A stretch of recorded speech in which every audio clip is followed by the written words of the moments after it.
आदाब, मुंसिफ टीवी में आपका इस्तकबाल है। उत्तर भारत न्यूज के साथ मैं हूं मोनिस अनवर। देखेंगे तमाम बड़ी खबरें, लेकिन सबसे पहले हेडलाइंस। देश के 508 रेलवे स्टेशनों की बदलेगी सूरत। पीएम मोदी ने पुनर्विकास योजना का किया शिलान्यास। उन्नाव जंक्शन का लगभग 30 करोड़ की लागत से होगा पुनर्विकास।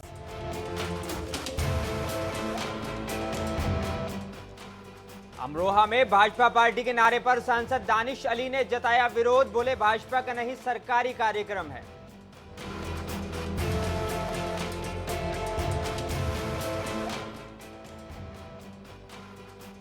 सीतापुर शहर पहुंचे उत्तर प्रदेश कांग्रेस कमेटी के अध्यक्ष ब्रजलाल खाबरी। संविधान बचाओ संकल्प सभा को किया संबोधित। बोले आज संविधान खतरे में है।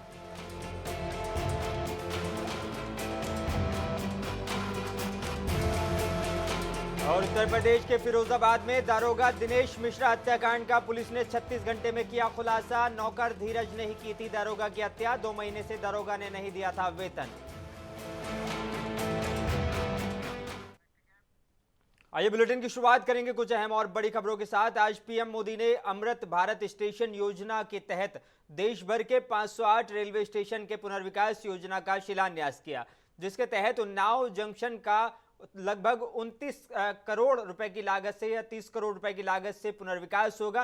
पीएम ने शिलान्यास कर जनता को ये स्टेशन समर्पित किए हैं। वहीं पीएम मोदी ने अमृत भारत स्टेशन योजना पुनर्विकास के तहत उन्नाव जंक्शन की भी योजनाओं का वर्चुअल शिलान्यास किया। उन्नाव जंक्शन को हाईटेक बनाने का रास्ता अब साफ हो गया है। इस कार्यक्रम में सांसद साक्षी महाराज भी शामिल हुए। सारे देश में 508 स्टेशन और उसके साथ में उन्नाव को जो लिया गया, तो जब से मैं सांसद बना हूं तब से लेके रेल मंत्री जी से, प्रधानमंत्री जी से जो मैं प्रस्ताव भेजता रहा, मांग करता रहा या मुद्दे उठाता रहा, तो मेरे पास शब्द नहीं है कि माननीय प्रधानमंत्री जी का और रेल मंत्री जी का किन शब्दों में साधुवाद किया जाए कि अमृत भारत स्टेशन योजना के अंतर्गत उन्नाव को सम्मिलित करके देश के प्रधानमंत्री नरेंद्र मोदी ने पूरे देश में 508 रेलवे स्टेशन को चिन्हित करके उनको अमृत भारत रेलवे स्टेशन के तौर पे उनका चयन किया है और वीडियो कॉन्फ्रेंसिंग के जरिए यहां पर संबोधित किया है। इस कार्यक्रम में उन्नाव जनपद के सांसद साक्षी महाराज से लेकर सभी विधायक मौजूद थे और इस तरह से उन्होंने साफ तौर पे कहा है कि जो आने वाला स्टेशन है, जो योजना है, और उसमें वो बहुत कुछ करने वाले हैं। इंफ्रास्ट्रक्चर को बढ़ावा देने वाले, साथ ही साथ विश्व स्तर पर इस स्टेशन को मौजूद करेंगे। हालांकि इस 508 स्टेशन के बाद और भी बहुत सारे स्टेशन है जिनका कायाकल्प करने की उन्होंने बात कही है। वीडियो जर्नलिस्ट अब्बास के साथ सलमान शफीक, मुंसिफ टीवी, उन्नाव। और अमरोहा जिले में मंच पर बहुजन समाजवादी पार्टी के सांसद और भाजपा विधायक आपस में भिड़ गए। अमृत भारत स्टेशन योजना के तहत कार्यक्रम हो रहा था, जहां पर जमकर हंगामा हुआ। बसपा सांसद दानिश अली पर भारत माता का नारा न लगाए जाने का भाजपाइयों ने आरोप लगाया। बसपा सांसद ने और भाजपा विधायक हरी सिंह ढिल्लों के बीच जमकर हंगामा हुआ। मंच पर मौजूद भाजपा कार्यकर्ताओं और रेलवे के अधिकारियों ने बमुश्किल दोनों को समझाया। विवाद इतना बढ़ा कि बसपा और बीजेपी विधायक के बीच हाथापाई तक की नौबत आ गई।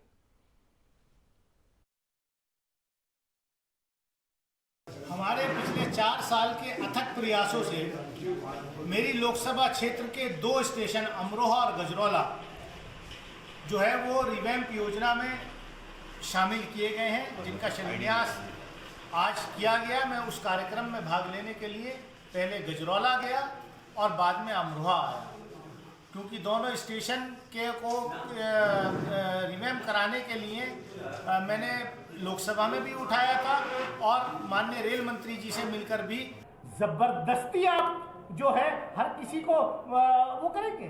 क्या इनका आज़ादी से कोई इतिहास नहीं, इनका देश के योगदान में कोई इतिहास नहीं। अंग्रेजों के साथ समझौता करके अंग्रेजों की दलाली करते थे इनके पूर्वज। हमारे पूर्वजों ने इस देश को आज़ाद कराया, लाखों लोगों ने, हमारे पूर्वजों ने इस देश के लिए कुर्बानी दी है।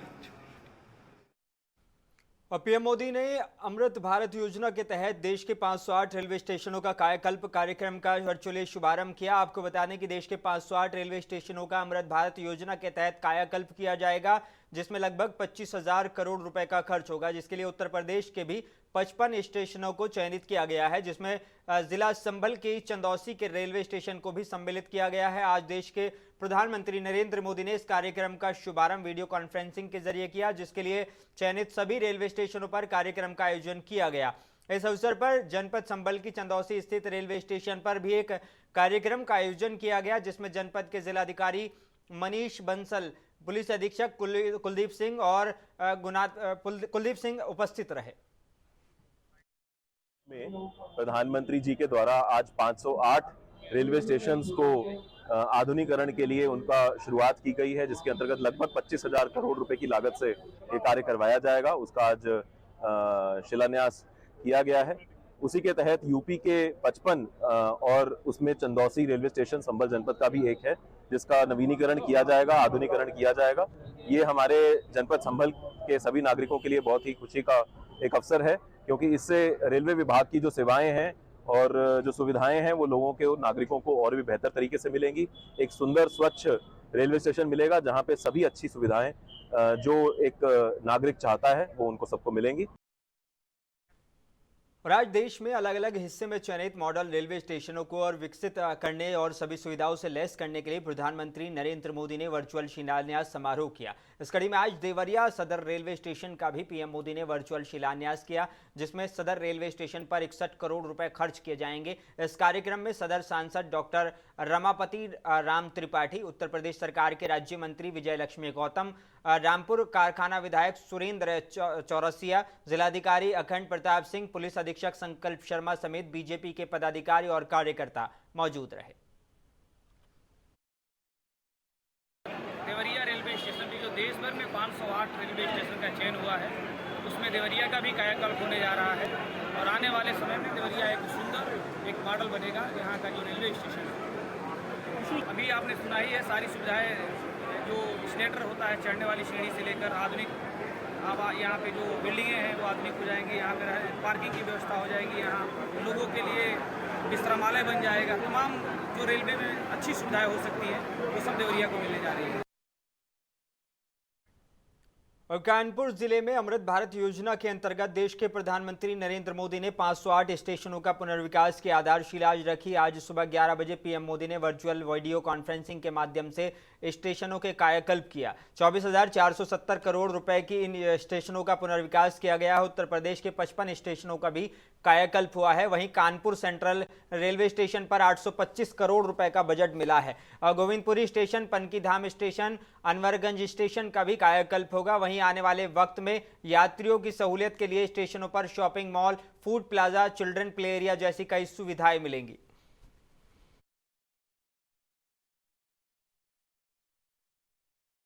और एक बड़ा बजट उन्होंने उत्तर प्रदेश को दिया है, लगभग 60,000 करोड़ का। मैं उनको बधाई देता हूँ कि उन्होंने यात्रियों की सुविधाओं को दृष्टिगत रखते हुए उत्तर प्रदेश जैसे बड़े राज्य में जो स्टेशन है सुंदरीकरण के लिए उनको के लिए योजना से जोड़ा है। हमारे कानपुर सेंट्रल और पनकीधाम को भी जोड़ा है। कानपुर में भी लगभग उन्होंने 785 करोड़ रुपए का जो बजट दिया है, इसके लिए मैं उनका कानपुर वासियों की तरफ से, जनपद वासियों की तरफ से और प्रदेश सरकार की तरफ से उनको बधाई देता हूँ कि उन्होंने बड़ा बजट उत्तर प्रदेश में। और प्रधानमंत्री नरेंद्र मोदी के द्वारा आज कार्यक्रम का शुभारंभ वीडियो कॉन्फ्रेंसिंग के जरिए किया गया। अमृत भारत स्टेशन योजना के तहत देश भर के 508 रेलवे स्टेशनों का 25,000 करोड़ की लागत से कायाकल्प होगा। उत्तर प्रदेश के इसमें 55 जिले शामिल हैं। शाहजहांपुर यानी कि शहीदों की नगरी भी इसमें शामिल है। शाहजहांपुर के रेलवे स्टेशन माल गोदाम की ओर कार्यक्रम का आयोजन किया गया। कार्यक्रम में सांसद अरुण सागर, राज्यसभा सांसद मिथिलेश कुमार, सहकारिता बैंक के अध्यक्ष डीपीएस राठौर, जलालाबाद विधायक हरिप्रकाश वर्मा, पूर्व जिला पंचायत अध्यक्ष वीरेंद्र पाल सिंह यादव, पूर्व जिला पंचायत अध्यक्ष अजय यादव, जिला अध्यक्ष केसी मिश्रा और कई स्कूल के छात्र छात्राओं और पार्टी के पदाधिकारी मौजूद रहे।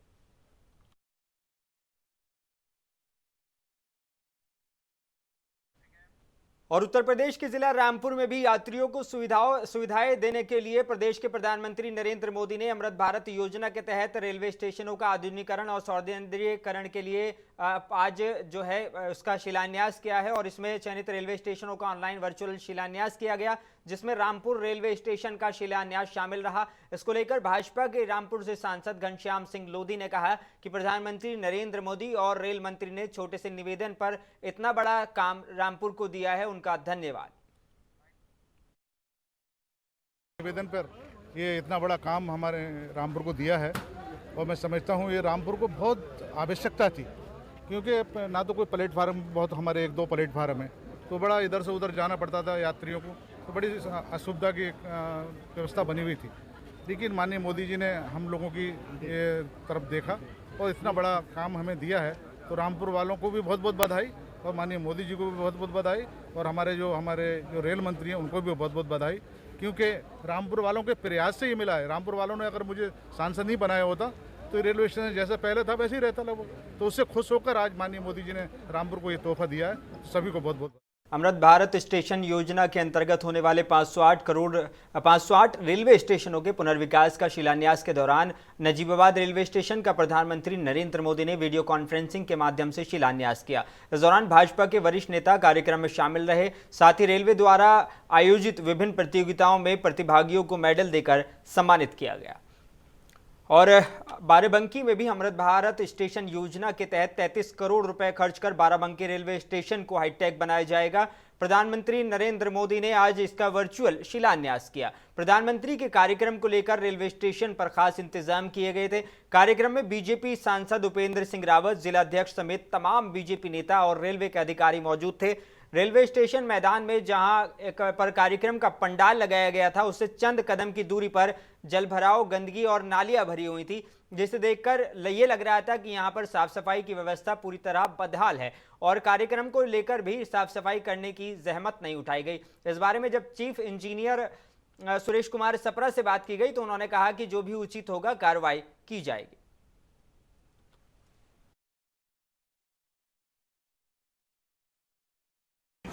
इसीलिए अमृत भारत स्टेशन योजना के लिए इस स्टेशन का चयन किया गया था और आज बहुत ये सौभाग्यशाली दिन है कि आज इस स्टेशन के कार्य का शिलान्यास यहाँ पर माननीय प्रधानमंत्री जी के द्वारा किया गया है। पंकी क्रॉसिंग जो 177 नंबर जो लेवल क्रॉसिंग है, इस पर अंडरपास बनाने के लिए पहले प्रयास किया गया था, लेकिन अंडरपास वहाँ पर समस्याएं काफ़ी आती हैं उसमें, इसीलिए उसको छोड़ दिया गया। और अभी जो रेलवे की और राज्य सरकार की तकनीकी टीमें हैं, उन्होंने एक संयुक्त रूप से सर्वे किया और यहाँ पर फ्लाईओवर का और उत्तर प्रदेश के जिला सीतापुर में शहर के एक गेस्ट हाउस में उत्तर प्रदेश कांग्रेस कमेटी के अध्यक्ष और पूर्व सांसद ब्रजलाल खाबरी का पार्टी के कार्यकर्ताओं ने जोरदार स्वागत किया। इस मौके पर संविधान बचाओ संकल्प सभा को संबोधित करते हुए उन्होंने कहा कि आज संविधान खतरे में है, इसको बचाने में सभी का सहयोग जरूरी है। भाजपा सरकार में बढ़ती महंगाई से आम जनमानस परेशान है, गरीब, मजदूर, किसान, नौजवान बेरोजगार है। आने वाले 2024 में राहुल गांधी के हाथों को मजबूत करना है और देश के प्रधानमंत्री बनाना है। उन्होंने कहा कि हम सबका यही संकल्प है। इस मौके पर जिला अध्यक्ष उत्कर्ष अवस्थी, नकुल दुबे, शमीना शफीक, नसीम इंजीनियर, राकेश राठौर, विनीत दीक्षित और रफीक बेग समेत तमाम कार्यकर्ता मौजूद रहे। बना था, आज उसका पर्दाफाश हो गया है। एनडीए का मतलब है नॉन डेवलपमेंट अलायंस, और उन्होंने 9 साल में कोई ऐसा डेवलपमेंट करके बताया हो तो बताएं।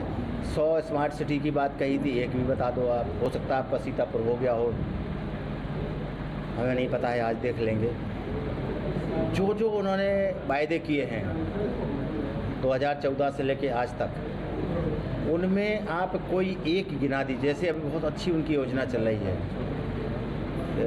उसको कहते हैं अमृत योजना। अमृत योजना का बहुत बड़ा बजट है।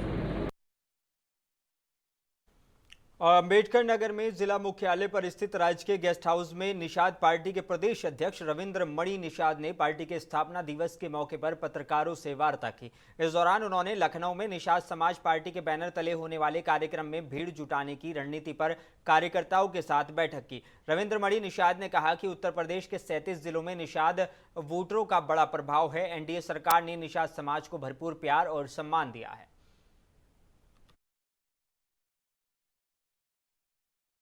पहली बात तो जीत के लिए काम कर रहे हैं और निषाद पार्टी सुप्रीमो बार बार कहे हैं कि हमें सीट नहीं बल्कि जीत चाहिए। जैसे हम विधानसभा चुनाव में जीत के लिए काम किए तो 16 सीट मिली, 16 में से 11 जीते, जिनमें से 9 सीटें कभी बीजेपी जीती नहीं थी। उनमें से हम वो 9 की 9 सीटें जीत करके गए हुए हैं। तो हम उनको ये बताने के लिए कि 37 सीटें ऐसी हैं जहां निषाद मछुआरों की संख्या 3 लाख से ऊपर है। वो 37 सीटें हम टारगेट कर रहे हैं जीतने के लिए। 80 की 80 सीटें हैं। उन 37 सीट में से आपको बता दें कि निषाद पार्टी अपने सिंबल पर भी जीत करके जाएगी। और उत्तर प्रदेश के फिरोजाबाद में दरोगा दिनेश मिश्रा हत्याकांड का पुलिस ने 36 घंटे में खुलासा कर दिया है। पुलिस ने हत्यारोपी को गिरफ्तार कर उसकी निशानदेही पर हत्याकांड में प्रयुक्त तमंचा बरामद किया है। बता दें कि नौकर धीरज पर आरोप है कि उसने ही दरोगा की हत्या की थी। आरोपी का कहना है कि 2 महीने से दरोगा वेतन नहीं दे रहे थे, इसी बात को लेकर झगड़ा हुआ था। हत्या के बाद खुद ही पुलिस और परिजनों को सूचना दी जिससे वो बच सके। पुलिस ने आरोपी को जेल भेज दिया है।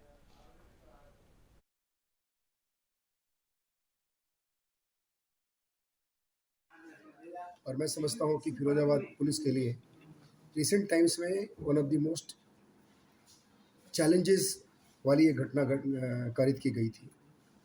सूचना मिलने के तुरंत बाद हमारी पूरे जनपद के सभी अधिकारी, एसएसपी महोदय स्वयं, सभी लोग और उसके बाद हमारे रेंज स्तरीय अधिकारी सभी लोग वहाँ मौके पर पहुँचे और तत्काल हम लोगों ने घटना की सूचना के बाद उनको हॉस्पिटल शिफ्ट किया था जहां उनकी ब्रॉड डेड डिक्लेयर किया गया था। और उत्तर प्रदेश के लखीमपुर खीरी में पुलिस ने गैंगस्टर एक्ट के तहत 14/1 की कार्रवाई करते हुए जिले के कुख्यात अपराधी शब्बीर और बाबू का 38,56,000 रुपए की संपत्ति को जब्त किया है। दरअसल मामला लखीमपुर खीरी के पसगवा थाना क्षेत्र का है, जहां पर पुलिस और राजस्व विभाग की टीम भारी दलबल के साथ बैंड बाजा, ढोल नगाड़ा अपने साथ लेकर गई और उसने पहले तो कुख्यात अपराधी बाबू और शब्बीर खान की जमीन के ऊपर जाकर ढोल नगाड़े बजाते हुए माइक से ऐलान करते हुए अपराधियों के अपराध से बनाई गई जमीन पर सरकारी बोर्ड लगा दिया।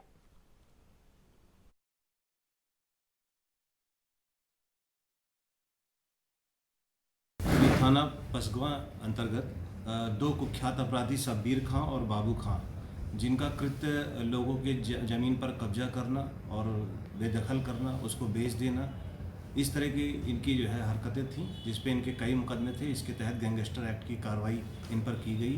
उसी के क्रम में कल इनकी 38.56 लाख की संपत्ति इनकी जब्त की गई है और आगे भविष्य में भी इस संबंध में आवश्यक कार्रवाई की जाएगी।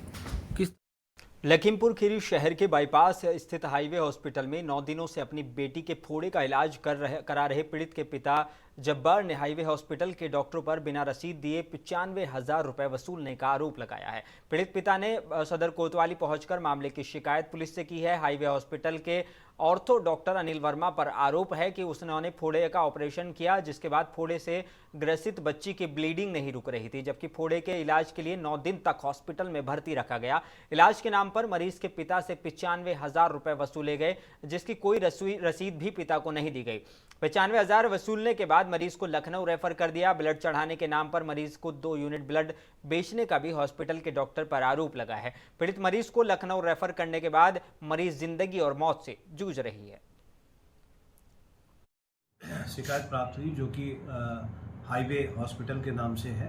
वहाँ पे एक व्यक्ति शिकायत लेके आया कि अनिल वर्मा जो डॉक्टर ऑर्थोपेडिक्स के हैं, उनके द्वारा उसकी बेटी के फोड़े का ऑपरेशन किया गया और उसके एवज में 95,000 रुपये उससे फीस के तौर पे ले लिया गया, जिसका कोई भी लिखित रूप में कोई प्रूफ नहीं दिया गया वापस। और साथ ही साथ उसकी बेटी भी इलाज में वो ठीक नहीं हुआ और वो यहाँ से रिफ़र होकर लखनऊ गई। वो आज भी वहाँ पे इलाजरत और जीवन और मृत्यु से भय से लड़ रही है।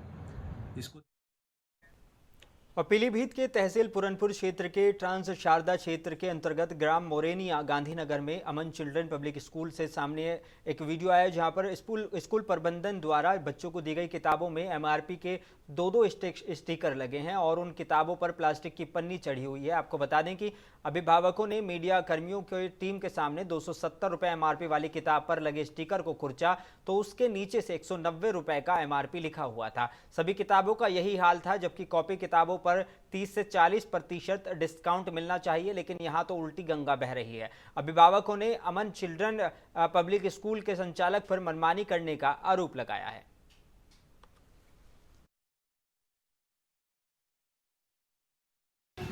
ये प्रकाशक की सब कमी है और हमें भी बाद में पता लगा, कुछ अभिभावक आए और दिखलाए तो हमने फिर प्रकाशक बोला तो कहा कि ठीक है हम वापस कर लेंगे। तो हम जो भी अभिभावक आए हम उस किताब को वापस कर लेंगे और उसको भेज देंगे और फिर दुकान और उत्तर प्रदेश के जौनपुर में मिशन इंद्रधनुष अभियान का मुस्लिम धर्मगुरुओं ने खुलकर समर्थन कर समाज के लोगों से अपील की है कि इस अभियान में गर्भवती महिलाएं और बच्चों का टीकाकरण जरूर कराएं ताकि भविष्य में आने वाली बीमारियों से बचा जा सके। बता दें कि इस अभियान में नियमित टीकाकरण में से छूटे बच्चों और गर्भवती महिलाओं को 11 जानलेवा बीमारियों से बचाव के लिए प्रतिरोधी टीके लगाए जाएंगे। धर्मगुरु मौलाना सफदर हुसैन जैदी ने बताया कि नियमित टीकाकरण से वंचित बच्चों और गर्भवती महिलाओं को 100% टीकाकरण इस अभियान के माध्यम से कराया जाएगा।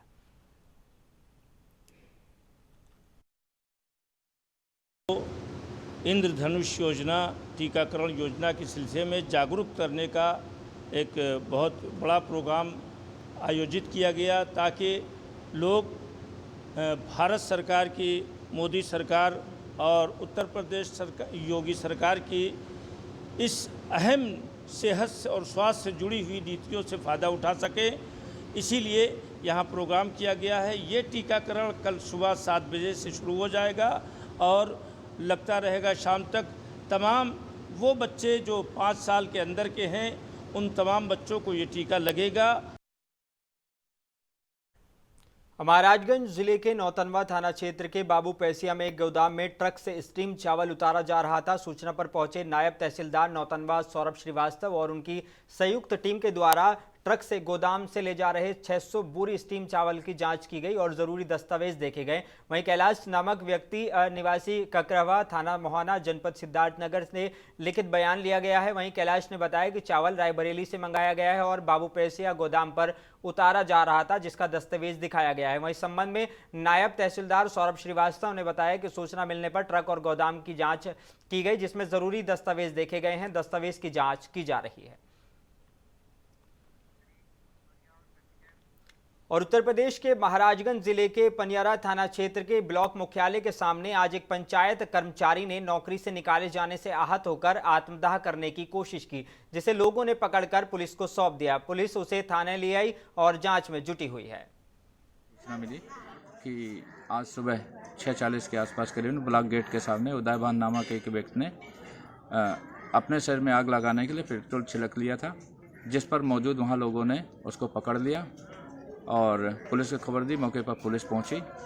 वो व्यक्ति प्राइवेट कंपनी जो पनेरा पंचायत में काम करती है वहां पर वो काम करता था, उसको कुछ समय पहले निकाल दिया गया, जिसके कारण उसके द्वारा विरोध स्वरूप ये चीज़ किया गया है। इस विषय में आगे जांच जारी है।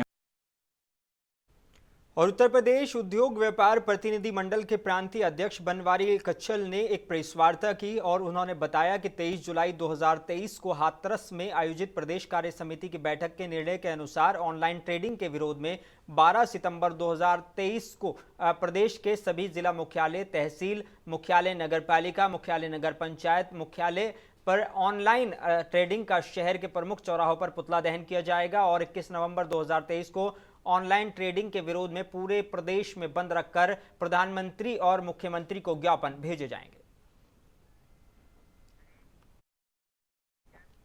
और खबर गाजीपुर से है, जहां थाना नौनेरा के अंतर्गत एक नवजात शिशु की लाश मिली थी, जिसकी शिनाख्त नहीं होने पर नवजात शिशु की लाश को कांस्टेबल आलोक तिवारी के सहयोग से मोर्चरी रूम में रखवाकर शिनाख्त कराने की कोशिश की जा रही थी, जिसकी शिनाख्त नहीं होने पर नवजात शिशु की लाश को आलोक तिवारी और पीआरडी रामपाल गुप्ता के सहयोग से मोर्चरी रूम से पोस्टमार्टम हाउस ले जाकर पोस्टमार्टम कराया गया और अति प्राचीन शमशान घाट पर उसका दाह संस्कार कर दिया गया।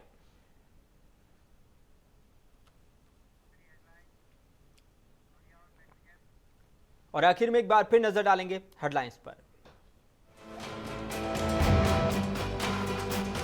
देश के 508 रेलवे स्टेशनों की बदलेगी सूरत। पीएम मोदी ने पुनर्विकास योजना का किया शिलान्यास। उन्नाव जंक्शन को लगभग 30 करोड़ की लागत से होगा पुनर्विकास।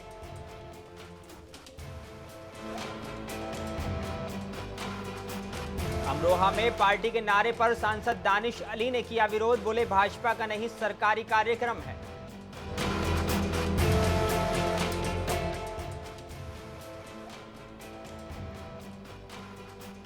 सीतापुर शहर पहुंचे उत्तर प्रदेश कांग्रेस कमेटी के अध्यक्ष ब्रजलाल खाबरी। संविधान बचाओ संकल्प सभा को किया संबोधित। बोले आज संविधान खतरे में है।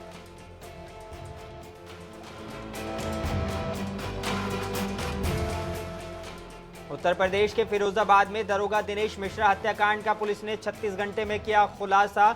नौकर धीरज ने ही की थी दरोगा की हत्या। 2 महीने से दरोगा नहीं दे रहे थे वेतन।